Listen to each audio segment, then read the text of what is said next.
Vitajte v našom webinári Staviame rodinný dom jednoducho a bez stresu. V tejto časti sa pozrieme na posledný krok. Kolaudáciu domu.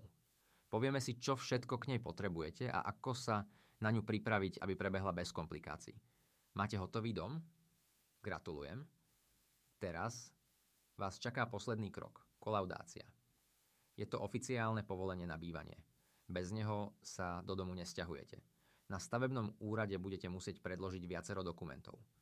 Medzi najčastejšie patria geometrický plán, revízne správy, potvrdenia od inštitúcií a doklad o pripojení na siete.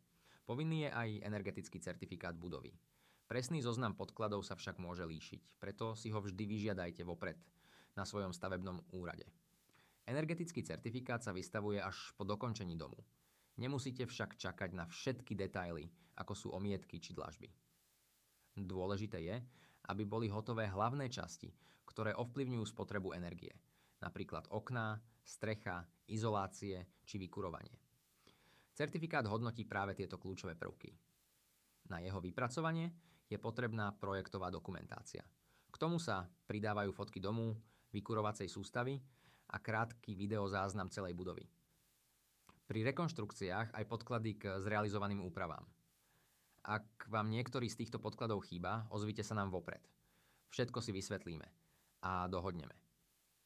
Kolaudácia je teda posledný krok pred nasťahovaním.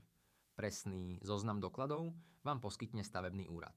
Isté však je, že energetický certifikát budete potrebovať vždy. Ak plánujete stavať a budete potrebovať vypracovať energetický certifikát alebo odborné poradenstvo, neváhajte sa na nás obrátiť.